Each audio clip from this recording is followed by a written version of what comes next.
How old were you when you first started putting it out there? Like started rapping or doing rap battles?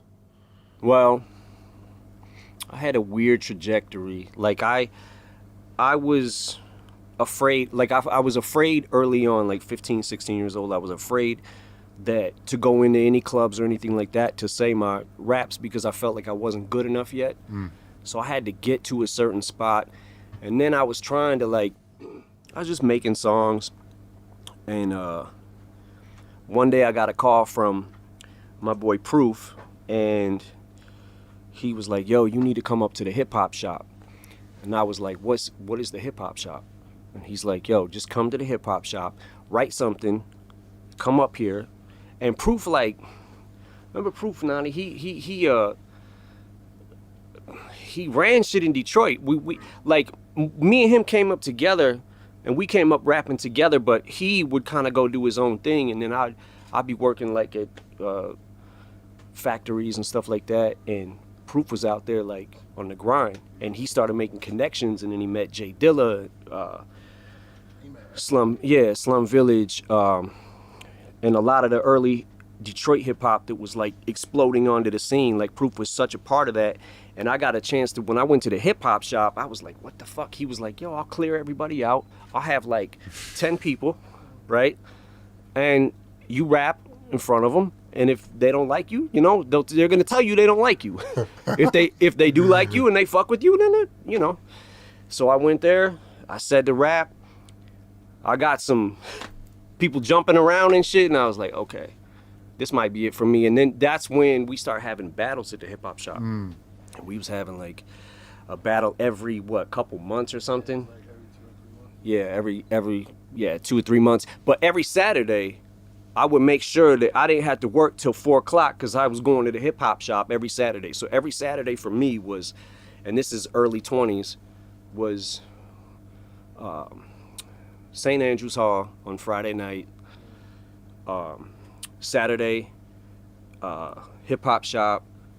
Tuesday, Ebony Showcase. And then anybody that knows Showcase, he's a fuck. I gotta battle him tonight. He's here. Yeah, well, that's what happened. I started battling, and then in the hip hop shop, the first battle that we had there, I won it.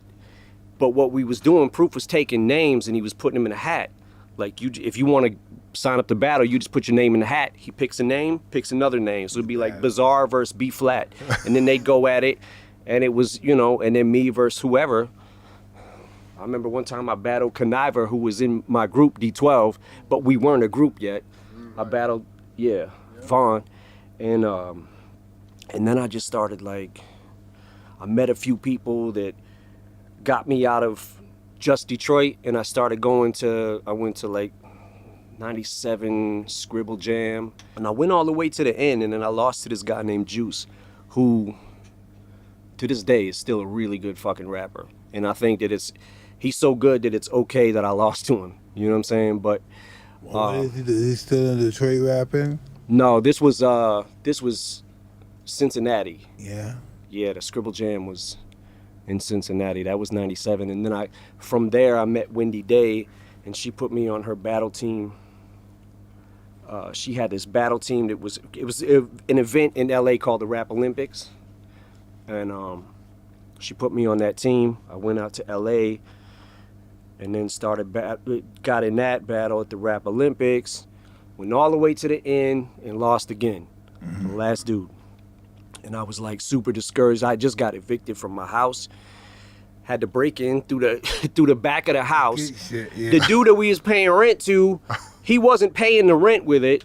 So one day this is literally the day before I go to the Rap Olympics and thank God for Wendy Day, man, because she paid for my plane ticket. But that day, we're like, I come home from work, me and my boy, and we're like, what the fuck, all our shit is on the lawn. I know that Fuck. very well. So yeah, so Lawn, the eviction, man, and they decorated your fucking lawn with your furniture. yeah, You gotta and people wait was outside. rummaging through it You and gotta shit. wait outside for nobody to take your shit. Yeah, yep. So that happened, and then I had to break into the back because I had nowhere to stay.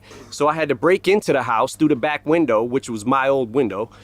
Broke in, slept on the floor, got up the next day, went to the Rap Olympics, and by the first prize was $500, and I needed that $500, man, and I lost, and I was like, I was fucking devastated. And then this kid, Dean Geislinger, walks up to me and he's like, yo, man, you got one of those CDs? And I was like, yeah. And I kind of just tossed it to him, right? And didn't think nothing of it. I didn't know that Dean worked with Jimmy Iovine. So he gave it to Jimmy. Jimmy gave it to Dre. And I'm back in Detroit now, fucked, right? I have nothing, like nowhere to go. And I get the call and I'm like, oh shit, you know, this is about to happen. Wow.